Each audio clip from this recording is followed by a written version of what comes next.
insights, ideas, and inspiration from successful entrepreneurs and CEOs in the business world. We'll talk to experts and business leaders. Don't miss out on the opportunity to learn from the best and stay ahead of the game.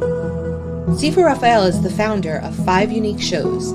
He's a fitness professional, solutions expert, executive coach, and head instructor at Max Martial Arts and Fitness in New York.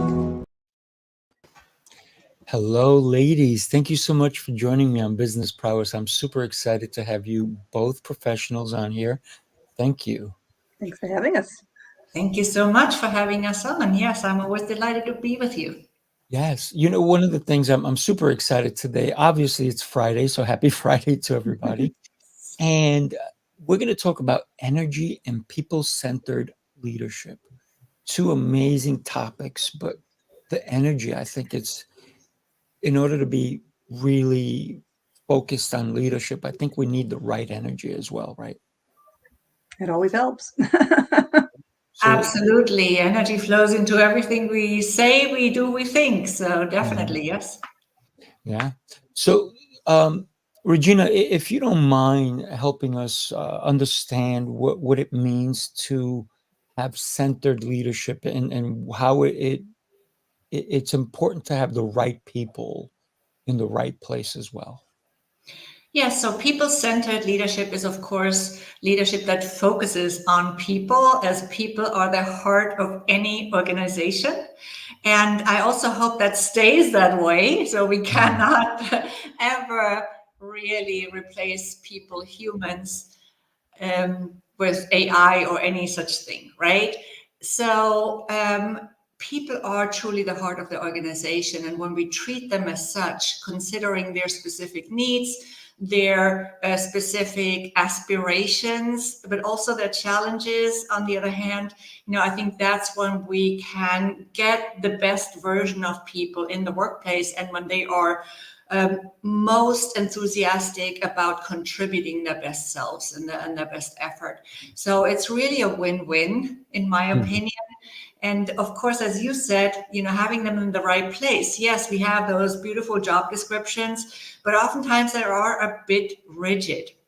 And why can we not be more flexible with our job descriptions and adapt them to the individual's specific, unique brilliance, rather than, imposing all the different items in a job description onto somebody, when maybe we have someone in our team who could do some of these items actually better and more easily. So, I'm always for switching it around a little bit and just be for being flexible.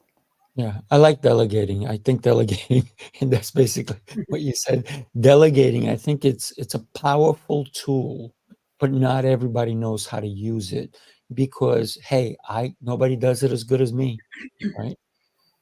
Yeah, absolutely. And I think it's, we sometimes make that experience actually. So that reinforces this belief, like we hire somebody who might not be the right fit for a specific role, or they might not have had enough training. Maybe it's because of that, right? So sometimes, of course, we see that, maybe we should have done it ourselves, but this is not how it generally works. So we need to start trusting people to take on responsibilities, because also I think the more we trust them to actually do the work, the more they will put their all into it and their heart into it, right? And also probably they will feel more comfortable than actually asking questions when they really have questions. Yeah. So I think that when we actually delegate, we not only free our time to be able to do more productive things that are, a lot of people talk about the 80-20 rule, but it really is, when you do 80% of the work only to earn 80% of the money. And if we can start turning that around and do 20% of the work and earn 80% of the money, I think that would be a benefit to all of us. And the only way to do that is to have other people in place to do the things, even if they fail.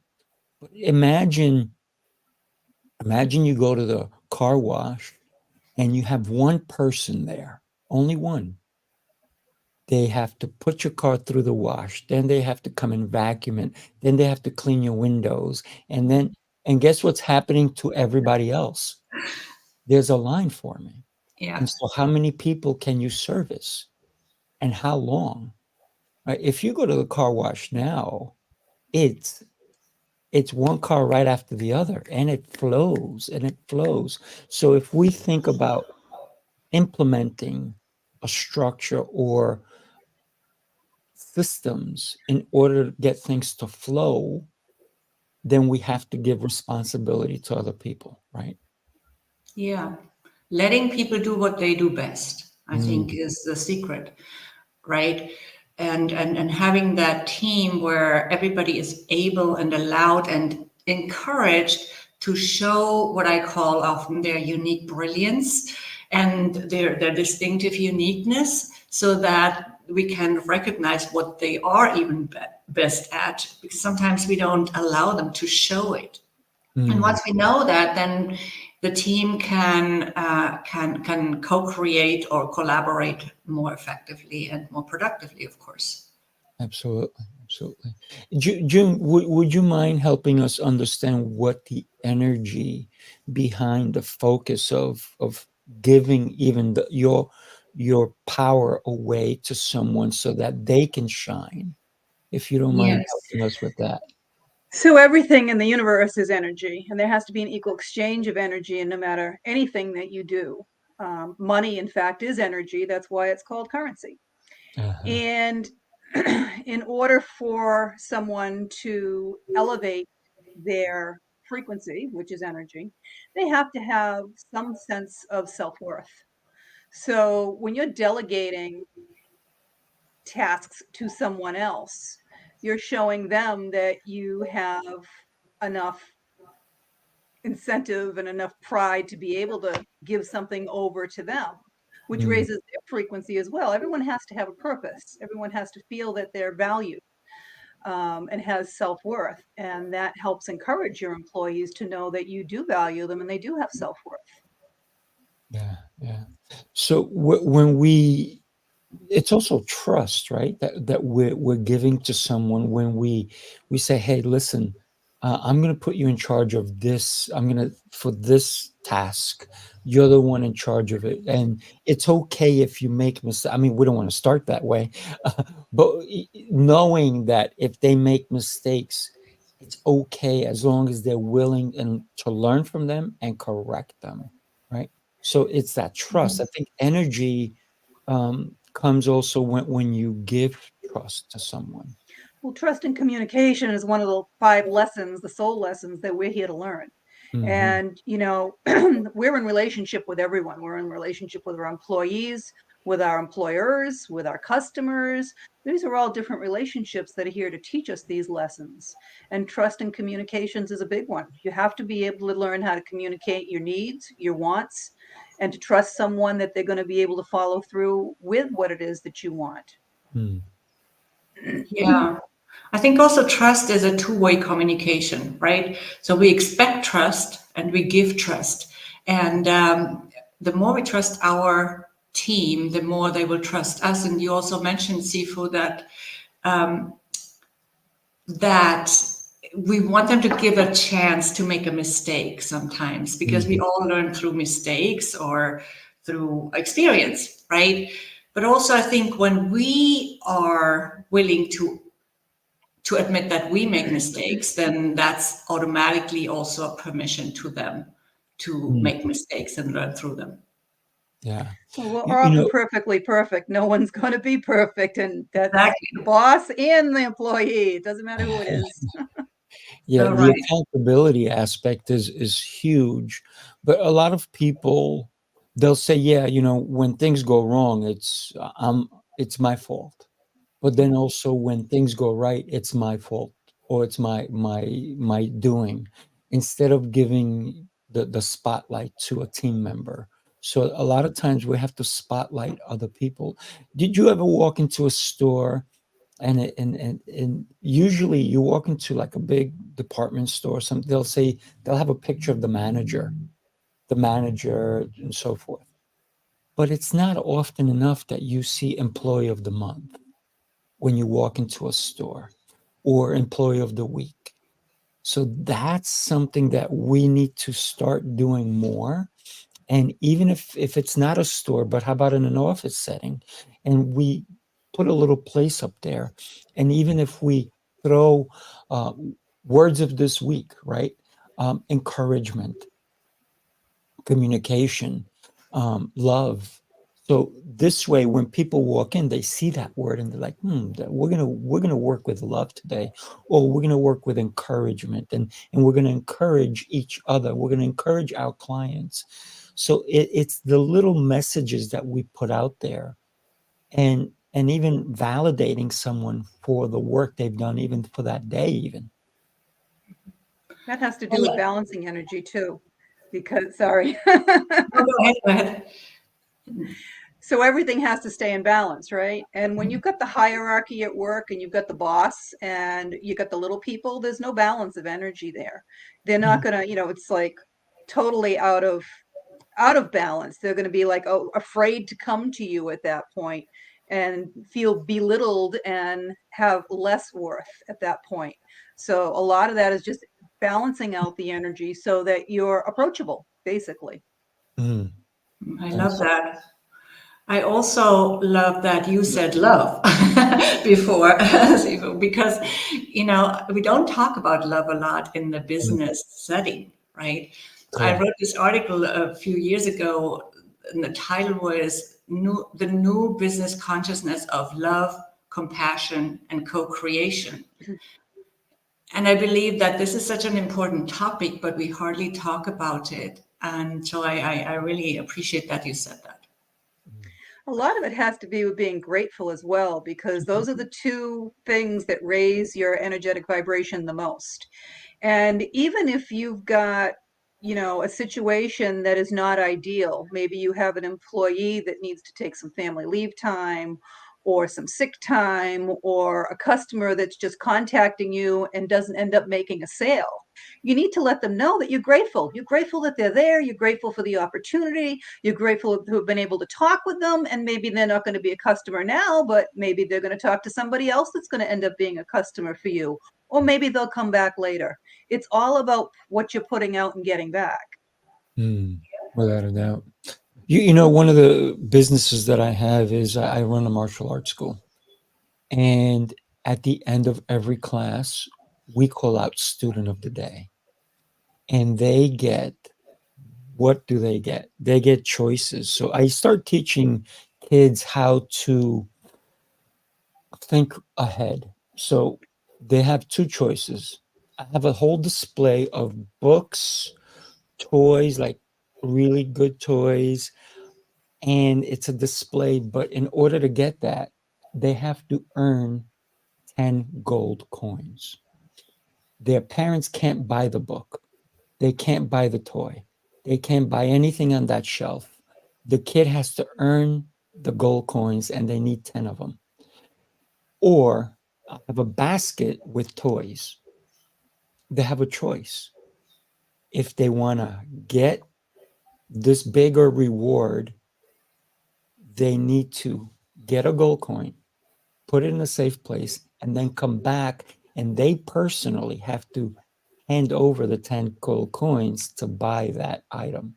Or they can get immediate gratification and get a toy. So what happens is, think of the marshmallow experiment, right? You give a kid a marshmallow. Remember the old one?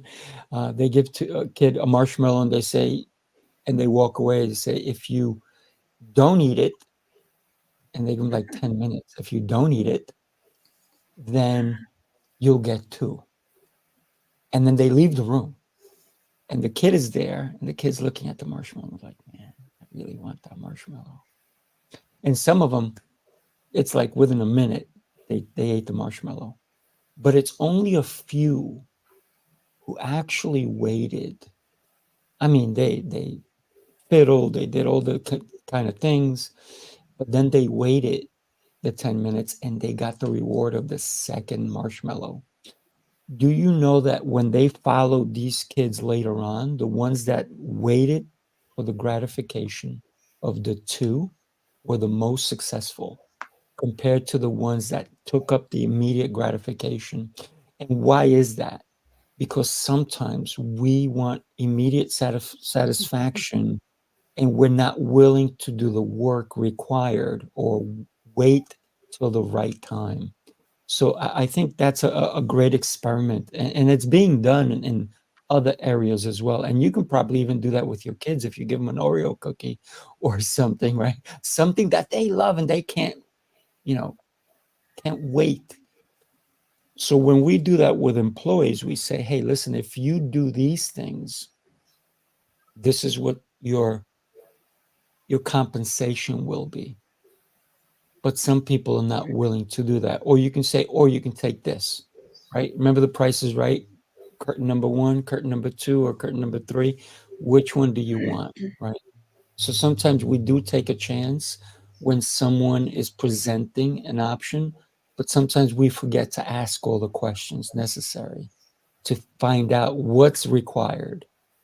So when it comes to business, how do we help somebody become a better leader through these type of experiments? Asking So for what I love with that is that you're teaching them, first of all, one of the soul lessons they're supposed to be learning, which is patience. Okay, because things come to you at the exact time that they're supposed to, not instantly. And the second one is, oh my God, my mind's going blank here.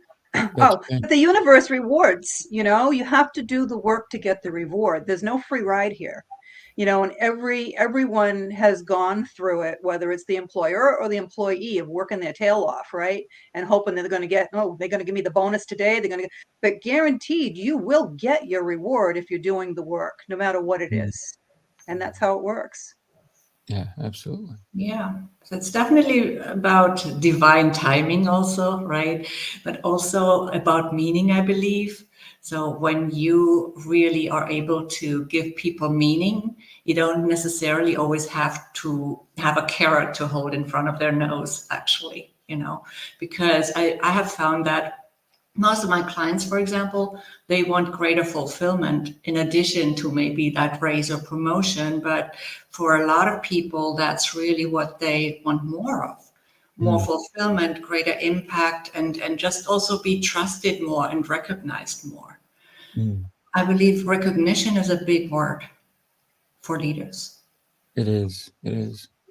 But not only to be recognized if you want to become a leader, but to recognize those who, and I believe that every great leader, literally, should try to find that person or those people who want their job, Yeah. right? That's actually what I meant, recognize others as a leader, but you also want to be recognized, of course. Everything is always going in both directions, right? So, Yeah, absolutely. Yeah. So what I mean by training someone to take your job is because it allows someone else to see the future, but it also, as a leader, it allows you to move ahead yourself. Because if you're just a manager and you want to be a senior manager, well, you got to replace yourself first, right? You have to have somebody in place so that when you get promoted, you know who's the right person to take over your responsibilities that you had, because now you'll have new ones. And a lot of times the alignment is what's important as well. yeah, or even if you go on vacation. Sorry, go ahead. No, it's okay. Go ahead. Go ahead. You're too It's kind. the old, where are you most valuable? Okay. What job is it that you're doing is the most valuable? If cleaning your house is taking up your time when you could be doing something much more valuable in your own business, then you hire somebody else to clean your house. And it may not be the way you clean it perfectly, but if it's good enough, right? This is how you start delegating. It can start as little as that. Yeah. Interesting. You just made me have a thought. I would say 22 years ago, maybe 23 years ago, my ex-wife I said, she does a good job cleaning the house. I said, I'm going to give her a break. I'm going to hire a cleaning lady. And I told her about it. She was not necessarily happy, but I said, hey, it gives you free time to do these other things. Okay. Can I tell you? She cleaned the house before the cleaning lady came. That's A lot of funny. people do that. You know why? Because she did not want to give control away. And so that was a lesson learned for me, because not everybody's ready to give away their control. Not everybody's willing or ready to move to the next chapter, because for her, it would have made so much sense to say, hey, you know what? I'm going to have somebody come and clean. But can I tell you, the cleaning woman that came, she goes, this was the easiest job I've ever done. I said, yes. I said, but It was here. already done. And so I hired her for a couple of weeks, but then afterwards I realized that every time she was coming, my ex-wife was cleaning the house.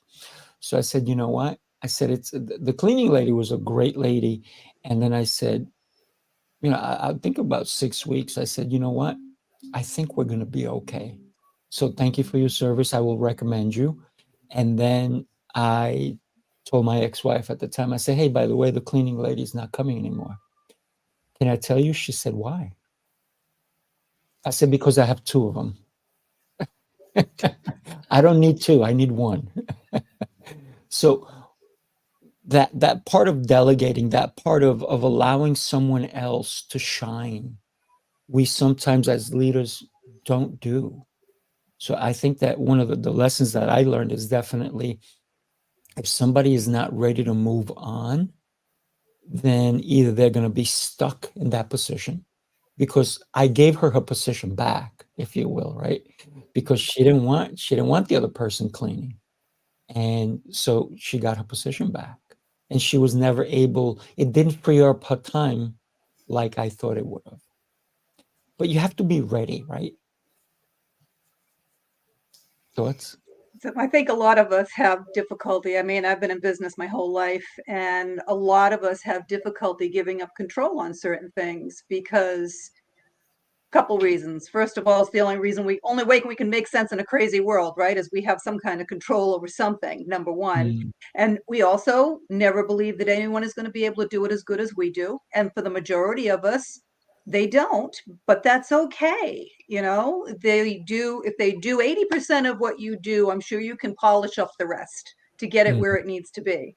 Because if you can't learn to delegate, you're never going to be able to grow your business. It's that simple. No matter what it is that you're delegating, whether it's your advertising, whether it's your payroll, whether it's your inventory, it doesn't matter what it was. I was one of these people that did it all. I did everything in my business, and I had 5 businesses at once, and I was working 85 hours a week. So mm, totally out of balance, right? Completely out of balance in my life, until I was able to let go of that perfectionism and that control and start delegating things to other people and saying, okay, well, maybe they missed ordering a couple of bottles of vodka on the thing this time. I'll just put a special order in and we'll make up for it next time, that mhm. type of thing.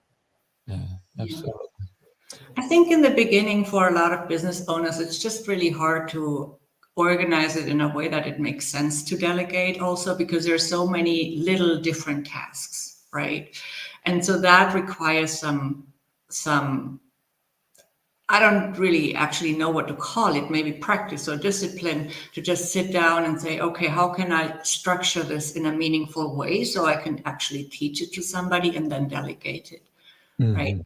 And so I believe we can also, sometimes we don't need a permanent team member for everything. We can also delegate to a virtual VA, for example, that works a certain number per month and maybe is not there 40 hours a week for us, Mhm. right? So we just got to start somewhere. We do. Every business is different. Start with baby steps and go from there. Mm-hmm. Let's think about and talk about when we delegate and somebody does not do it the way we would do it. And I've seen both both parts of this, where somebody calls somebody out in front of others and it kind of belittles them, or somebody sees somebody not doing it right. And actually in three ways. One is they take over, right? Or the other one, they'll say, hey, great job. Let's do it again together. So they're either showing them, they're reprimanding them, or they're telling them they're no good. Which is the better one? Well, I believe that, first of all, I would ask a question of why they're doing it in that way if it's not completely clear that it's really wrong, right? Because sometimes there are different ways of doing things.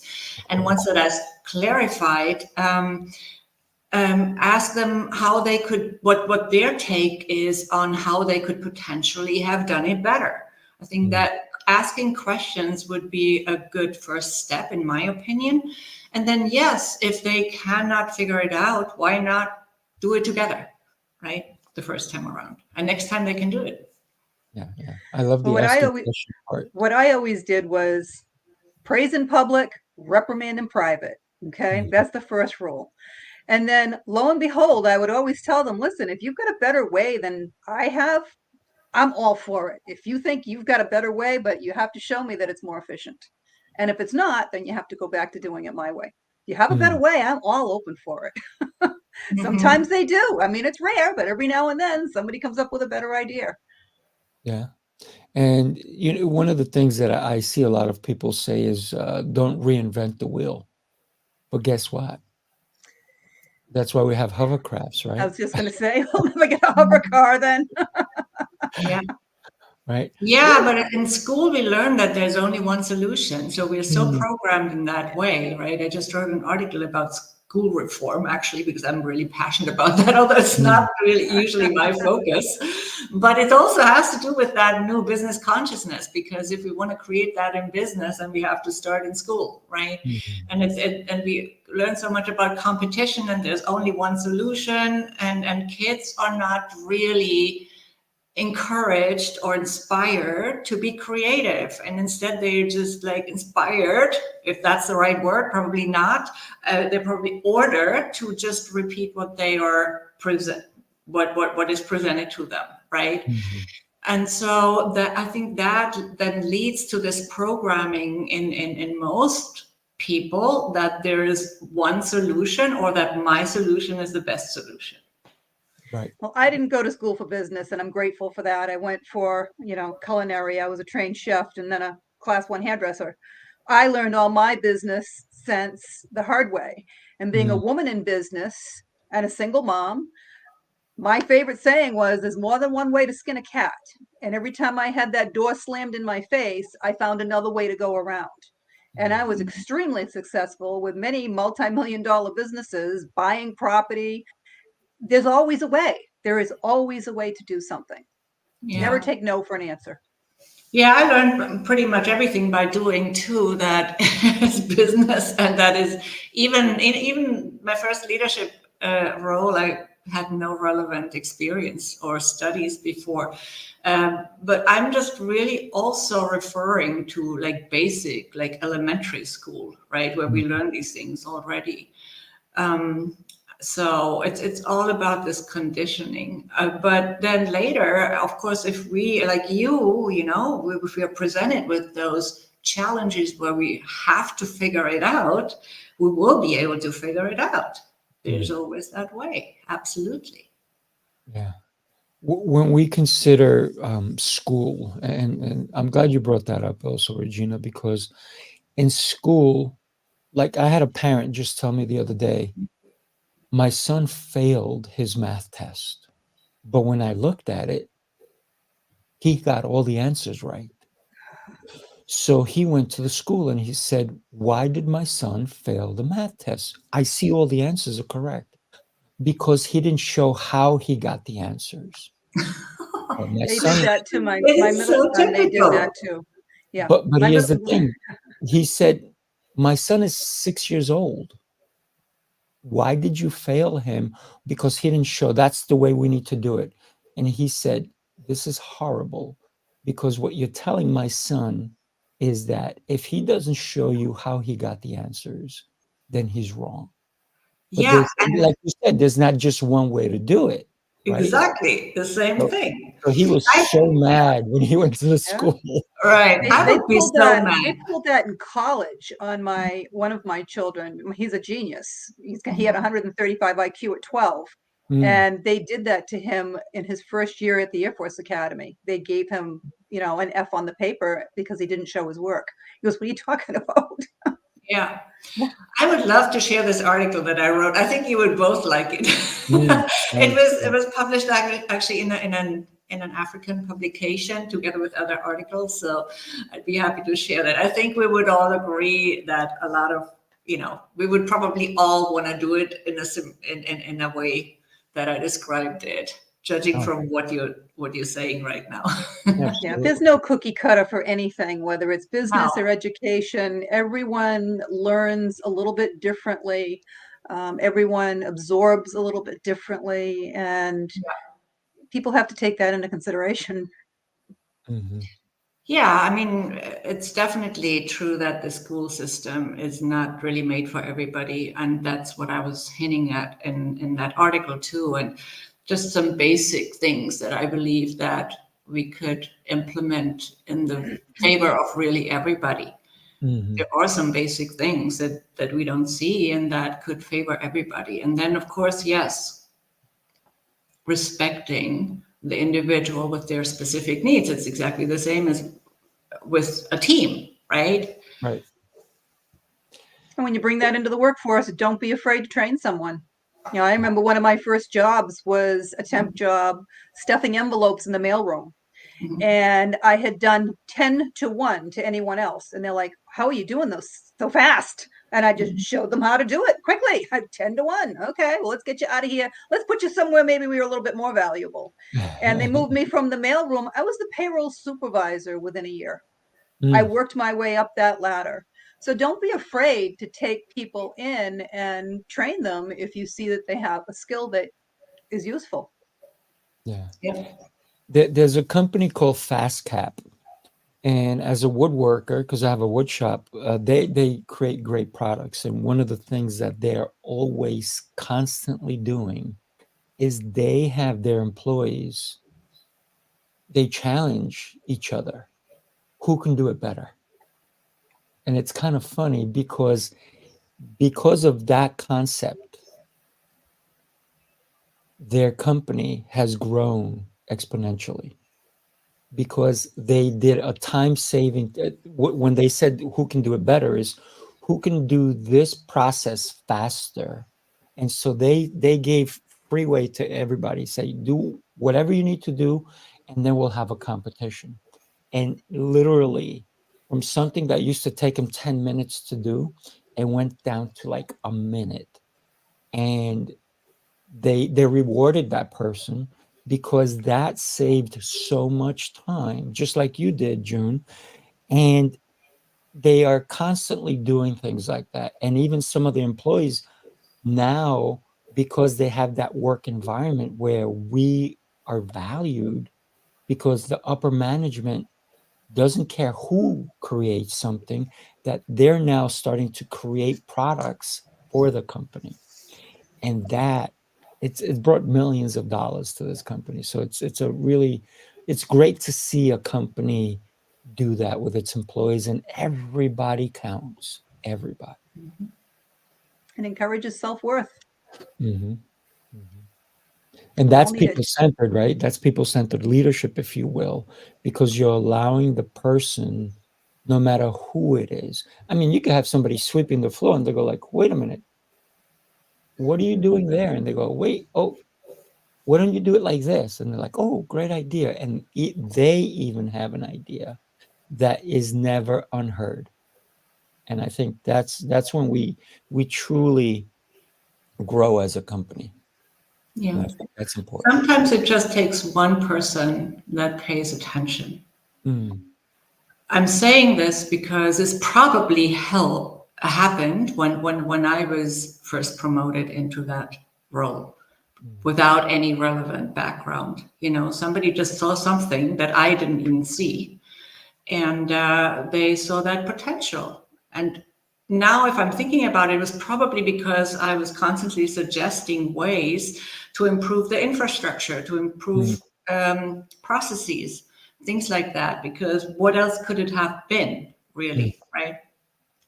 Yeah. Well, a lot of times it's also easier to hire someone that you do need to train, so that they're not bringing in the bad habit from somewhere else, and they're going to be actually doing it the way you want it to be done. It makes life a lot easier sometimes. Yeah. Yeah. Yeah. Before you talked about AI, right? How you don't want AI to take over people's jobs. And it is going to take over some people's jobs. Yeah. So what's going to happen is those people, if they stay stuck, they will never grow. So AI is going to make people grow into a different position, to become better, to become more versed in whatever it is that they want to do. So AI is giving opportunity. It's taking opportunity away too, but it is giving opportunity for people to learn and to become more than they were willing to do. So I think there is growth with AI. You just have to be careful that it doesn't take away the originality. It won't. Right. So this is the thing, right? It's like with anything. You could use a knife to kill somebody or to cook food, right? And you can, and as June said earlier, everything is energy in a way, in that sense. So you can use it to make somebody's work better or easier, let's just say, which is probably the better word. Or you could use it also in some instances to replace people's work. I get that. But you will never be able to replace, first of all, individual creativity. You will never be able to replace the human element. And that's what we need to be careful about, because we don't want this replaced, right? So as long as we use it responsibly, there is a way to do that, I believe. I think it's a good thing. And when we don't, it's not. And there have been cases when it's already been used very irresponsibly, of course. And there have even been cases where AI has attacked workers, as we know. So, there's a lot of risk in it, for sure. I just believe that we need to really, this is all what the new business consciousness I'm talking about is about, really. To just really focus on, okay, are the people still the heart of our business? Are we still looking at our business in that way? Are we treating them as the heart of our business? When we consider, and everything that you said is that there is harm in it, right? But when we have to learn to adapt as well. I think that's one of the key things that we have to do with AI. Just like before, we had horse and buggies before, and now we have cars, and now we have EV cars, right? So when we consider progress, this is part of it. Yeah. Now, you can embrace it, or you can stick your head in the sand and hope it goes away, but it won't. Well, I think people still just have to be cautious as well and not rely on it as, the word of God. There was an attorney who got disbarred because he was using AI to come up with cases to cite in a brief that he was doing, and AI was making up what it couldn't find. So, of course, they had a law clerk check it, and it was all bogus. They knew it came from the AI. So you can't rely on it. Only knows what it was programmed. However, it's been programmed to fill in the gaps with whatever it can find, so it's not leaving you hanging. It's not always accurate. And Plus, because everything on the biased. internet is true, right? Everything on the internet is true. Yeah. Oh, Plus, it's absolutely. always going to be biased, because it will say what the person who programmed it said, basically. Exactly. So, Yeah. Yeah. Well, basically, AI searches. Really, what it does is it searches the internet for all the content, and it puts it together. yes, and ChatGPT is biased. Yeah, and like I said, they're programmed to fill in gaps, so they're not leaving stuff hanging. So if they can't search and find the right answer, they fill it in with anything, which is not necessarily accurate. This guy got Mm. disbarred for this. Seriously. Wow. Yeah, That's a serious yeah, situation, because now what is he going to start doing? exactly. He's going to have, So, I mean, he's appealing it, obviously, but wow, you know. yeah. Mhm. That's a dangerous thing to go into, especially when you're talking in front of legal people, right? If you think about it. But moving away from AI, Mhm. what can we do as leaders to recognize the right people? Because in a room of 100 people, not everyone's going to be the right person for your company. So what can we do to start looking for the right people out of 100? If we only needed to hire 10, how do we find the perfect 10? I know that's a tough question. Well, for I me, can, it starts with asking the right questions again, and really gaining some. If you don't have experience interviewing people, which I have, but not everybody does have that when they start a business, right? Or when they start putting together a team, then just really look for the right questions, really prepare in that sense. And what do you want the person not just to be skilled at, but what are the attitudes that you want to see in somebody? So attitude is super important. What are the character traits that you would appreciate? They could have different opinions to you, but there are certain character traits and certain interpersonal skills that are needed anywhere, right? Interpersonal skills are always indispensable. The other skills can be trained. Well, not all of them, admittedly, but a lot of them can be trained or Mm, improved. gotcha. Nice. What do one you of the think, first things I teach people how to do is to read the energy, because quite honestly, if you've got someone that's lower vibrational energy, we're magnets. You're always either repelling or attracting at any given time. And if you've got somebody with that low energy, I guarantee you they're going to start, kind likes attract. They're going to start lowering the vibration of everybody else they're working with as well, which is going to create even more problems. The second thing I also teach people how to do is get in touch with their own soul, which is that knowing. And that way, you know whether or not this is a person that's going to fit in with your group and your employees, or you know right off the bat they're not. And trust me, even in business, I've made hiring decisions out of desperation because I couldn't get employees. The economy was terrible. I knew these were not good fits for my business and was hiring them. And what do you think happened? They were out the door in a day or two and causing chaos with everyone else. So Mm, the energy is huge. And with 100 people, you're going to be doing more than one interview to begin with. But that's one of the first things that I look at before I even start getting into their qualifications, because they can have qualifications up the rim. And if they're what is it, Debbie Downer? That's not the person you want in your business at all. Yeah.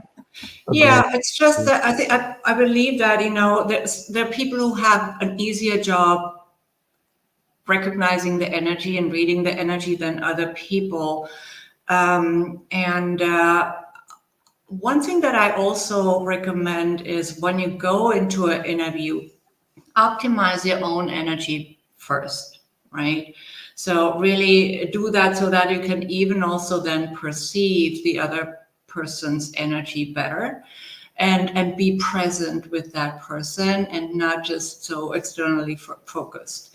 So that's one of the things I would also suggest. And I just was thinking of something else. Now I'm having the same problem as you had earlier, Julia, and that idea, but that's totally fine.